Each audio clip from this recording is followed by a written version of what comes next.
Hey guys, this is your girl Paula, the Queen from Queens. These are Money Minutes That Matter. It's a talk show where you call me with financial questions and I'll give you financial answers. On this show, we become accountability buddies. We walk hand in hand to eliminate debt, to help you maximize your financial future, and to optimize your health. On this show, we work together. I'm here for you, so call in. Check out my website at www.robertstargetfinancials.com.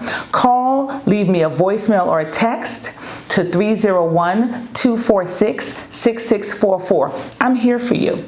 If I don't know the answers, I'll find someone who knows the answers. This show is primarily sponsored by EAJ1023radio.com. Let's get this show started. We have Steve from Pittsburgh on the line. Hi, Steve. Hello. How are you? Paula. How are you? I'm good. Hey, I had some questions for you. Sure. I have 4 kids, and 2 are in college, and 2 are still in high school. Okay. And we're struggling to figure out how to pay for all this. What year are your children in college and what year in high school? I have one that's going to be a senior, one that's going to be a sophomore. That's the to college, and same thing in high school, a senior and a sophomore. So what, every 2 years you have a child? You know what, Miss Paula? I couldn't figure out how to stop it. Okay. My wife is just too beautiful. Well, I'm sure she is. Are you guys still having babies? Are you done? No, Miss Paula, I figured out how to stop it. You know, there are medical fixes for that, you know. Yes, I figured it out. Okay, so how are you paying for college for the 2 you have currently in school? So the 2 that we had currently in school, we told them that we could only afford to pay for the first 2 years of college because that's really all the money we could put away. And then they would have to pay for the next 2 years somehow with loans or something else. And that's kind of how we've done it. So you have 529 plans for your children? Yes, we had 529s for all 4 of them. Excellent. But we were able to put away enough money for the first 2 to pay for the first 2 years, but this next 2, that'll be a struggle. Well, how many hours a week can you work, Mr. Steve? You can work all the hours in the week you want. The problem is making enough money and paying for everything else. No, I agree, because you still have to live. Mr. Steve, how old are you? Oh, I'm 50. You're so 50. Wow, welcome to the 50 Club. Woohoo! I love it. So you're 50. And may I ask you, Mr. Steve, are you preparing for your retirement as well? Yes. Okay. That's sort of part of the puzzle because we're putting money away for that. Well, I'm glad to hear that, right? Because kids may or may not get a college scholarship, but there are no scholarships for retirement. So you have to prepare for what's going to happen to you 15 years down the line. So I think that that's very smart. So 2 kids in college, and your older children know that they have to prepare for college. Are they working? Are they applying for scholarships?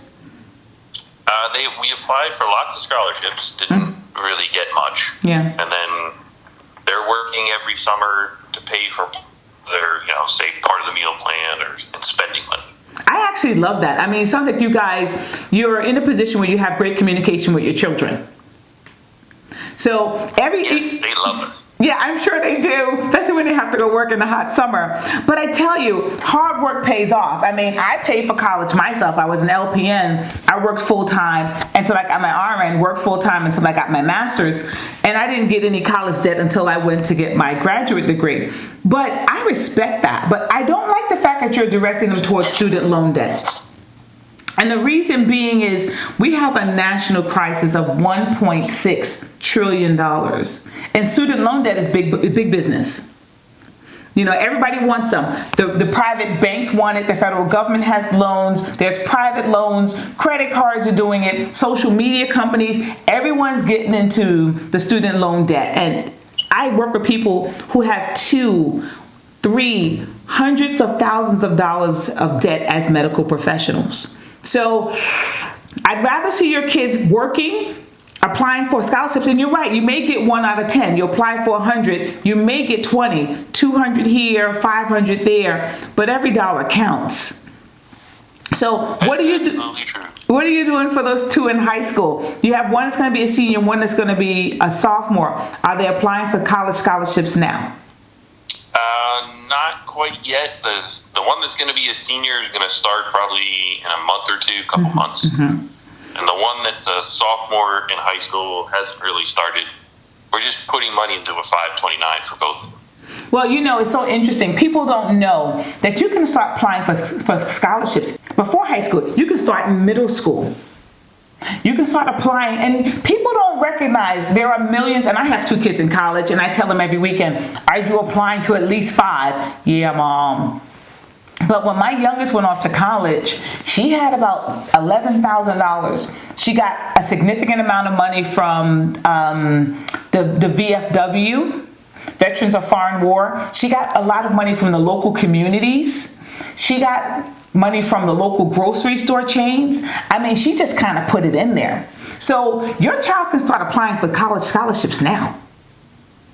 Awesome. I will talk to them about that. You have to. And what happens is you make it their responsibility. I tell my daughter, like I said, five a week, but your high schooler, it's so ideal for them now because they can have their teachers tweak their essays so that their essays now become perfect essays, and you write 4 or 5 really good ones that can particularly apply to all of the scholarships that you want to apply for. So they're doing the work once and it's hard, but after that it becomes easy because you just kind of tweak them and twist them to fit into the new applications.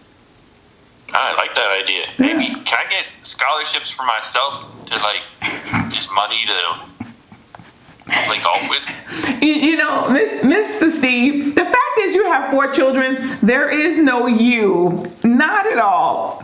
So have you applied for FAFSA? Does FAFSA work for the 2 kids that you currently have in college?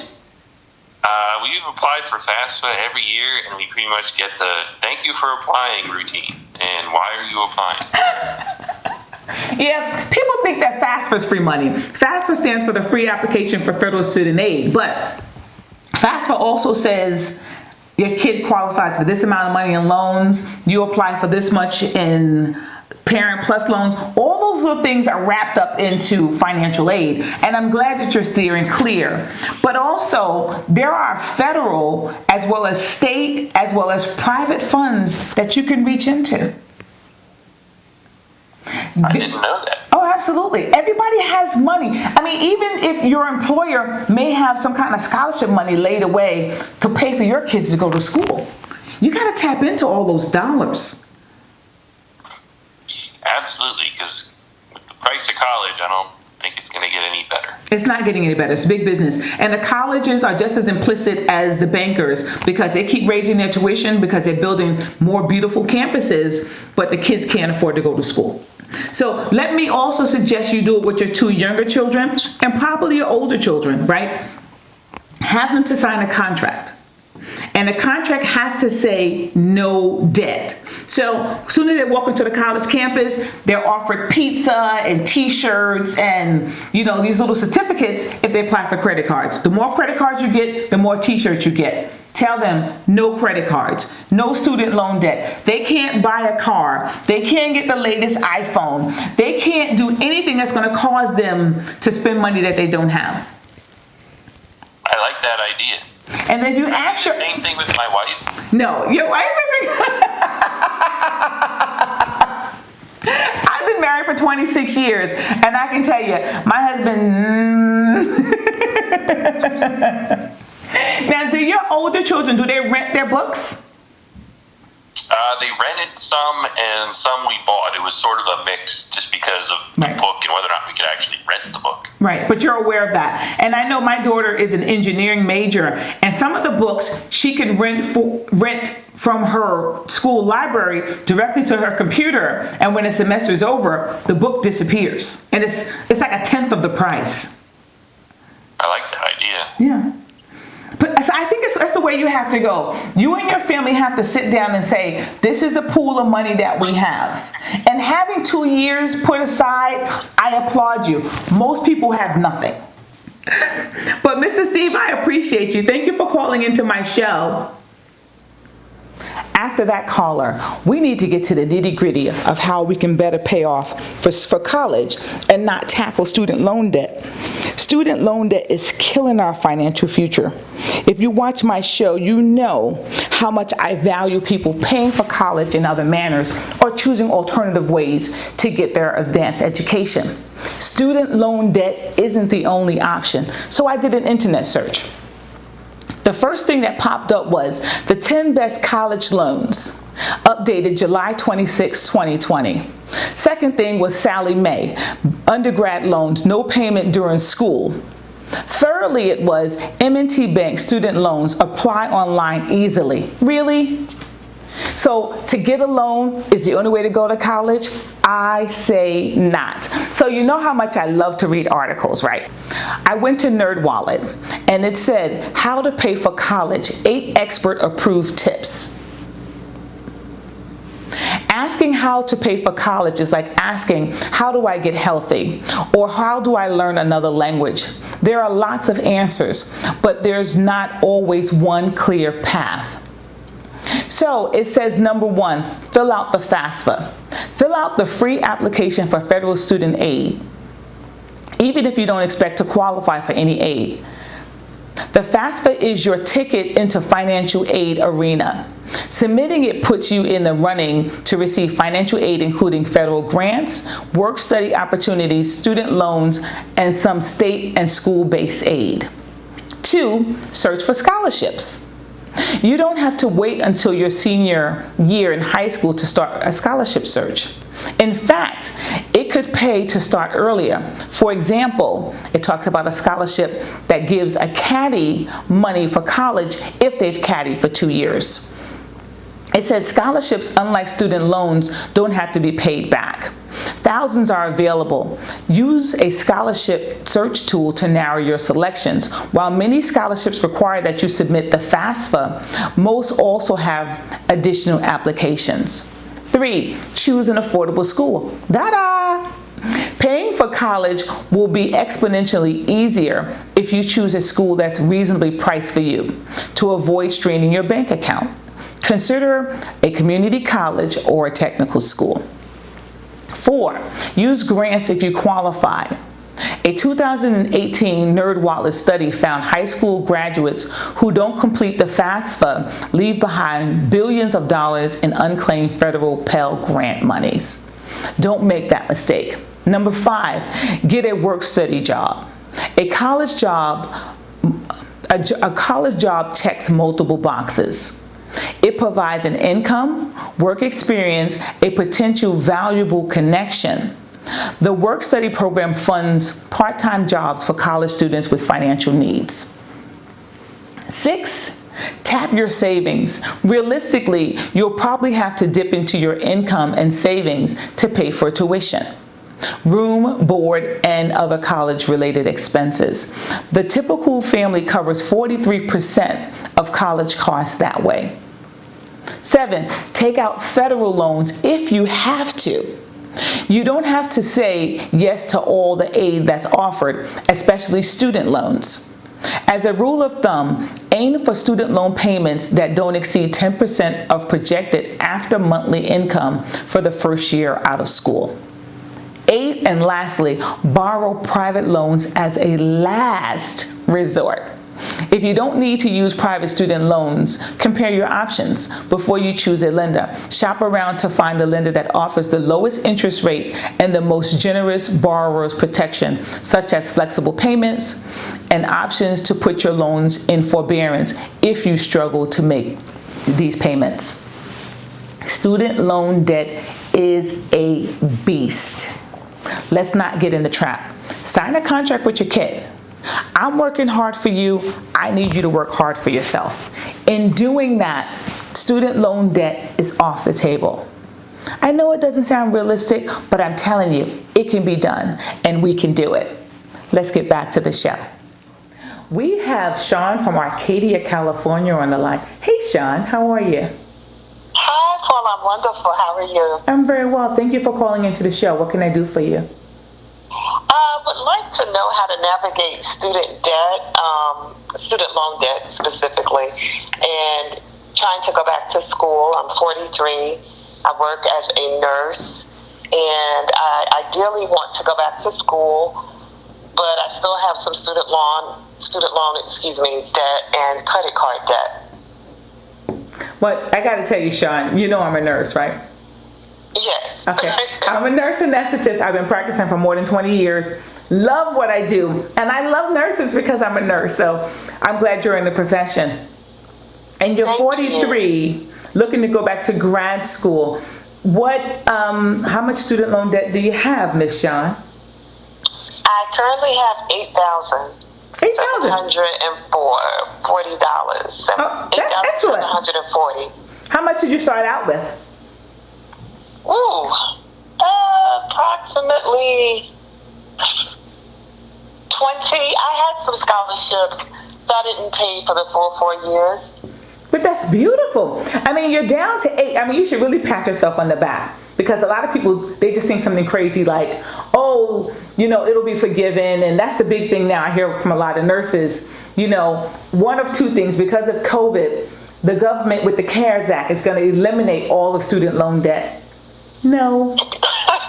Exactly. Yeah. And then I hear, because we're frontline workers, they're going to create some kind of hazardous stipend where they'll remove all the student loan debts for healthcare professionals because we've dedicated so much to COVID. No. Student loan debt is a $1.6 trillion business. They're not giving away their money. Exactly. So I'm proud of you. You've paid off more than 50% of what you owed. No, thank you. It was not easy. No, it's not, but it's persistent. When did you finish nursing school? Oh, 2000. So you've been at this for a while.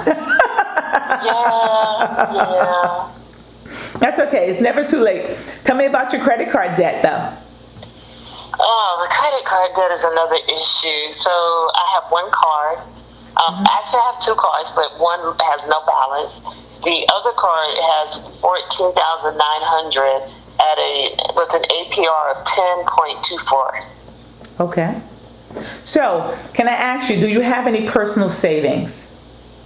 Yes, I do. Approximately? It's approximately, right now, probably 14,000. Are you saving for retirement, Sean? Yes. Yes, okay. I am. So you're 43, so the maximum you can save is $19,500 in a 401k. If you want to do a Roth IRA, that's an additional $6,000. Are you maxing out your savings, Miss Sean? No, I'm not. Okay, let me ask you this mystery question. Have you looked at your bank statement recently?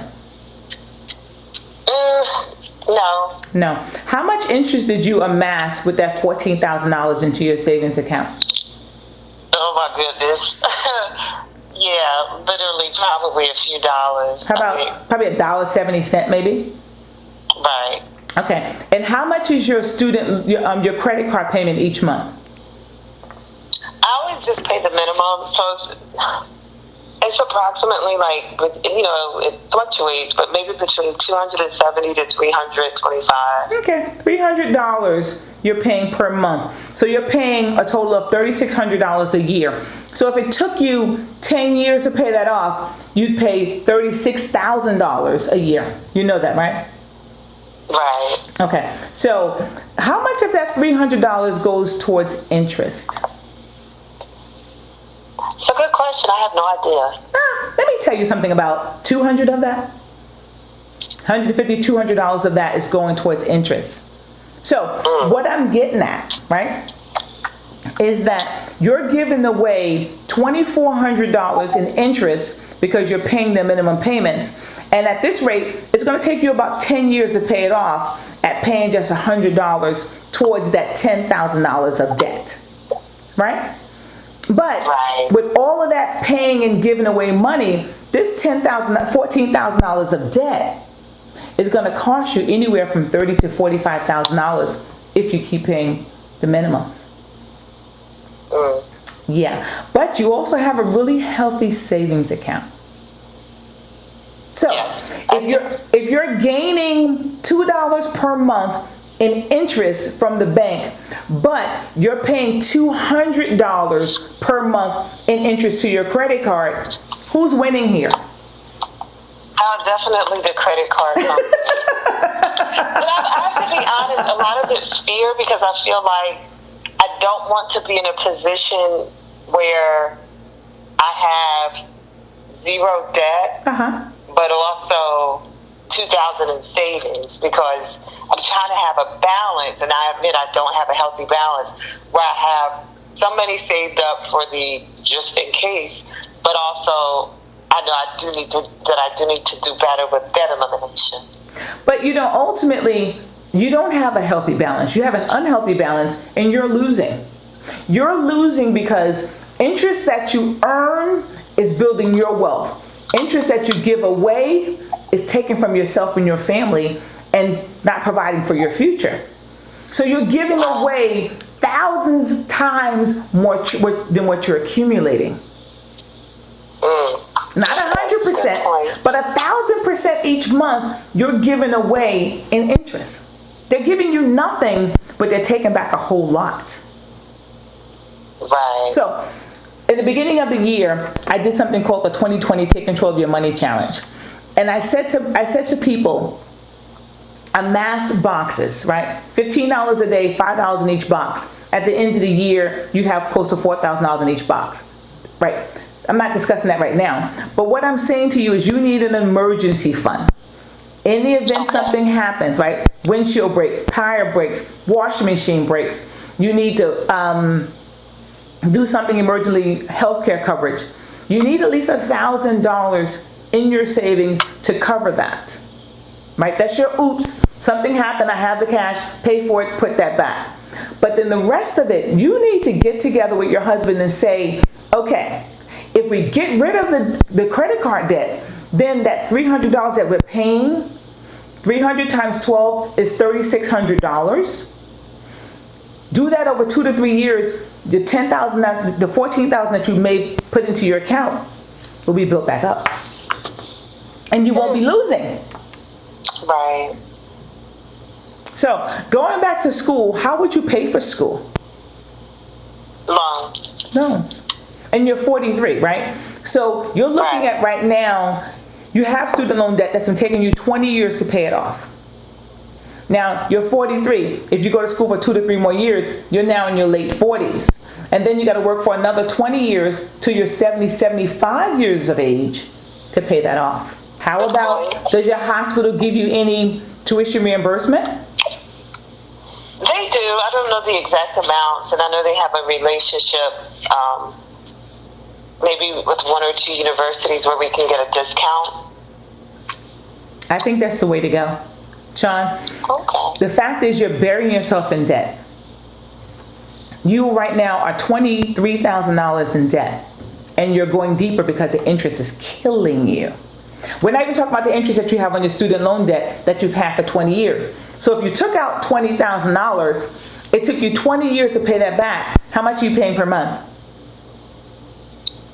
$150. Okay, so you're paying $150, which is equivalent to like $1,800 a year. Round that off to $2,000. So $2,000 a month times 20 years, that's $40,000 that you've paid, but you only borrowed 20, right? Same thing with your credit card debt. You're paying the minimum. It's going to take you 10 years to pay that off at $300 per month. 3 times 12 is 36. So 3,600 times 10 years, you're paying $36,000 for a debt of only $14,900. You're losing. Right. So going to school is amazing. You can come get my job because I'm about ready to retire. I don't want you in debt because you can't prepare for your future. We have Angela from Maryland on the line. Hi, Angela. Hi, Paula. How are you? I'm good. How are you? Good, doing well. Good, good. Well, happy beautiful day to you. And to you. Thank you. What can I do for you? My question question today is, my parents are offering to pay for my son's college tuition, well, the balance of it, not the whole. And I'm wondering if that's a good idea or if I should go ahead and take out a loan. My credit is not terrible, but it's not perfect either. Okay, Angela. Well, if you've seen or heard my show, you know how much I hate student loans. Student loan debt is $1.6 trillion. I've been saying it over and over and over on this show. And it's killing us. It's killing our future. So let's talk about you, Angela. Are you actively working? Are you receiving an income? I do. I work full time. Okay. Okay. And are you a single parent? Are you a two household income? How are we managing our finances? I am a single parent. Up until April, I was receiving child support, but my son's turned 18, so that's no longer an option. Sure. And that's a big deal, right? I mean, even myself, I have 4 children, and I was not in a position to save for them for their college education because I had to work. I didn't have the money. I didn't even have the knowledge back then to start preparing yesterday's money for today's expenses. So I understand all that. Angela, do you have a lot of debt? I do not have a lot.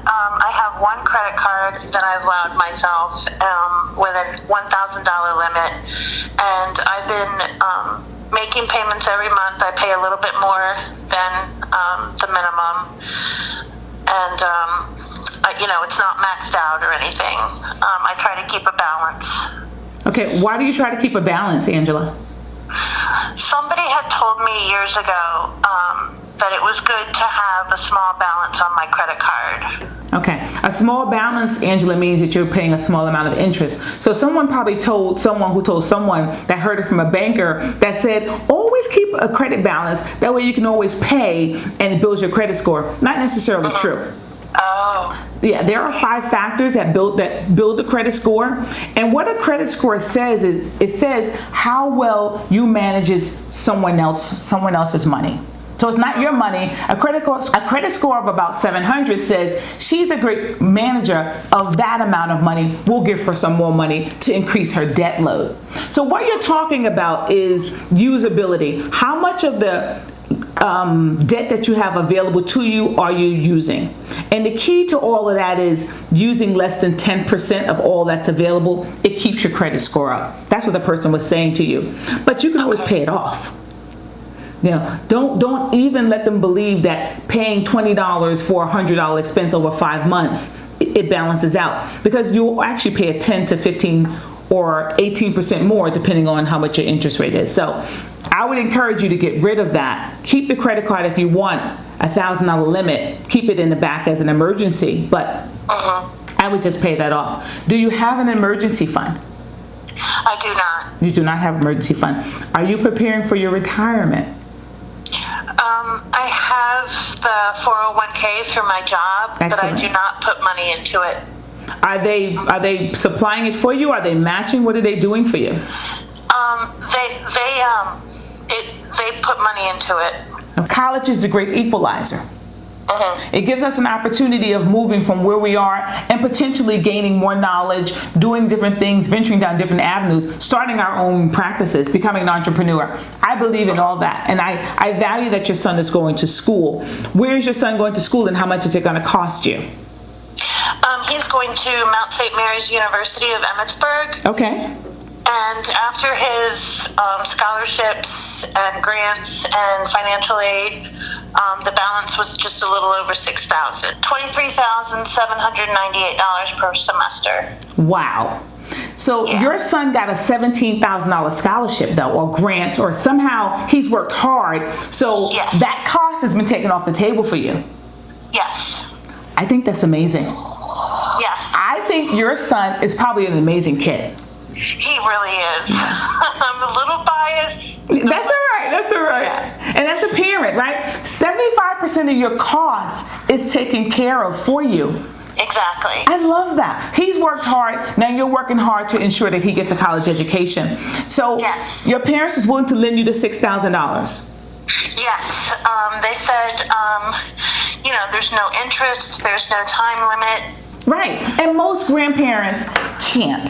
And that goes back to my thought of debt.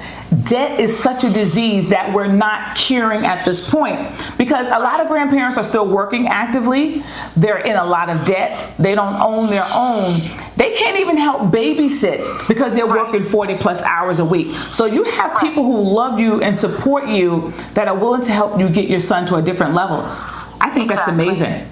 I thought also, like, you know, what if I took out the loan and had them make the payments with me still paying them, you know, over time, paying them back, you know, would that help, you know, my credit score? The problem with that is you're paying more than what you're getting, right? True. Your parents are going to pay $6,000 front, write you a check, you're done. If you take out a loan, you're going to now pay $6,000 plus whatever it takes you over whatever period of time. I say don't go for it. True. Yes. Okay. I think it's a no-brainer. I think you need to give your parents an amazing hug. I wish I could. I haven't seen them in months. Oh, because of COVID, of course. Because of COVID, we're trying to keep them safe. And you have to, because they're probably older people over the age of 60s, and they're high at They risk. are. Okay? I absolutely will. I really value your opinion. It's nice to talk it out. Well, thank you, Angela. I'm glad I could be helpful to you. Have a great day. Thank you. You as well. Okay, bye-bye. Bye-bye. We have Abby from Massachusetts on the line. Hi, Abby. Hi, Paula. Thanks so much for having me on today. Absolutely. How are you? I'm doing good. How are you? I'm well. What can I do for you today? So I just had a question regarding my student debt that I accumulated. I'm a graduated senior now, and I'm going to graduate school, and I have a little over $30,000 in debt, and I'm not sure if I should start paying it off as I'm in graduate school, or if I should wait until I get out of graduate school to pay off that debt. All right, Miss Abby. Well, tell me, so this is undergrad debt of $30,000? Yep. Okay, and what's your undergraduate degree in? Biology. Biology. And what are you going to do with a biology degree? Well, right now I'm pursuing my PhD, so I plan on being a researcher in the future, so that's what I'm going to be doing. So can you fix COVID for us? I wish I could. Definitely working towards something like that. Oh my goodness. We need big brains in the industry. So tell me, you got a degree in biology in order to do research. Where are you going to grad school at? I'm going to Maryland for graduate school. You're going to University of Maryland? No, Johns Hopkins University. You're going to Johns Hopkins?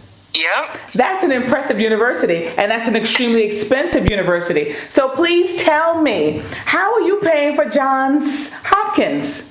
Actually, since I'm in their PhD program, they pay me to go there. What? Yep. How does that work?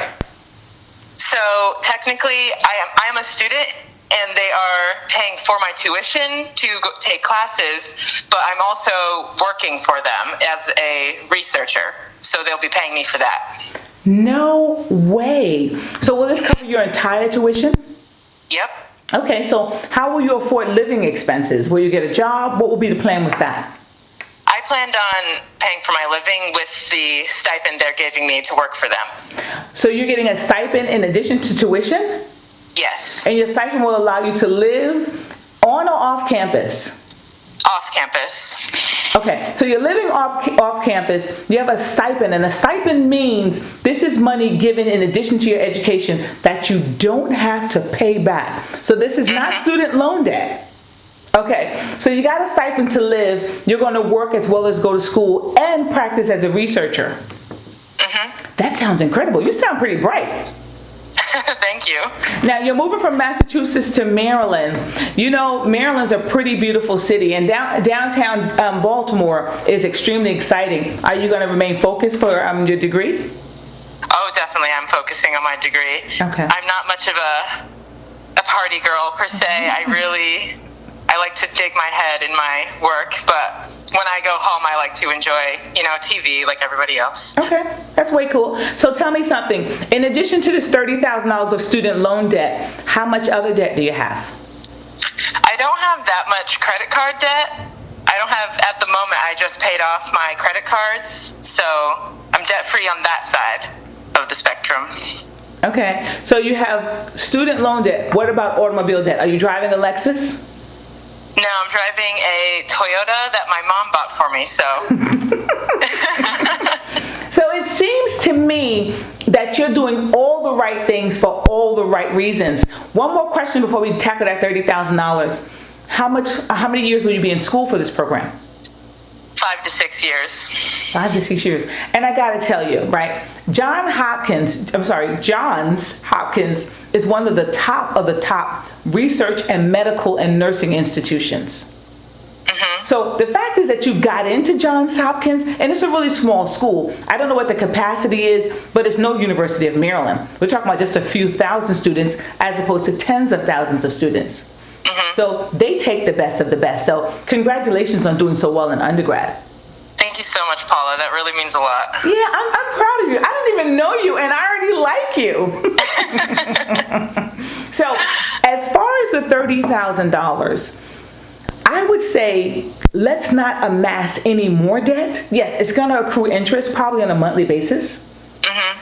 But if you don't have any additional income coming in, I would not amass any more debt and let this one just kind of sit along the side. Do you have federal or private loans, do you know? I have both. You have both. So I initially took out I got federal loans my freshman year, but then my sophomore year, the federal loans didn't cover enough, and I didn't have enough saved, so I had to take out an $8,000 loan from Discover. So that specific loan is up past $10,000 now. Let me tell you, and that's what pisses me off about student loan debt, right? We have a national student loan debt of $1.6 trillion, and everybody wants to get their hands in the pot. Credit card companies, social media companies, personal bank companies, credit unions, everybody wants to finance your loans. And you're thinking, okay, I'm in school, I'm doing what I have to do. But ultimately, they're just to grab the interest from you. And it upsets me. So federal loans, for the most part, and you need to read your contracts. For federal loans, as long as you're in school, you may not accrue any interest. But the private loans now, Discover, if there's a way you can start to pay that off, I would work towards that. Okay. I don't care how low the interest is. They'll tell you, oh, we'll finance you at 3%. And you're thinking, oh, 3 compared to 5. But ultimately, there's a lot of backline things with private loans. Like, private loans may not go away when you die. Oh, wow. Yeah, they may come out of your assets or anything you leave for your family. Do you have any children? Are you married? Do I have any plans of getting married? I said, are you married? Do you have any children? I'm not married and I don't have any children now. I do have a boyfriend though. Okay, boyfriends are good, but they may not die. And then also with private loans, if you don't pay them off, they can actually go to court, sue you, get an injunction against you, and start taking from your paycheck. Oh my goodness. Oh yeah, private loans can be wicked. So what I'm encouraging you now, because now that I know that there's some private loans from Discover Card, Master Visa, American Express, Black, I don't care who they are. They all want your money. So I say to you, incrementally pay that off. If nothing more than just the interest each month, pay that off so that you don't have this crazy $50,000 debt that happened over 6 years from just borrowing $10,000 of debt. Okay? Thank you. I really wanted to know about that because it was worrying me. I didn't know what to do. Well, to me, you are doing all the right things. And it seems to me that you're a fighter, that you work hard, you're very dedicated to yourself personally and to your future profession. So I think you're doing the right things. Thank you. Okay, well, you have a great day. Thank you. You too. Okay, bye-bye. Bye. I dropped the mic on this episode. I'm done. What more can be said? We had 4 amazing callers, and interestingly enough, they're all talking about college and paying for college and ways to pay. So when I saw it going in that direction, I just kind of wanted to flow with it. This doesn't happen by mistake. I keep saying faith trumps fear. We are to leave an inheritance to our children's children. For me and my family, we decided as a couple, my husband and I, that we would do as much as we possibly could so that our children won't have student loan debt.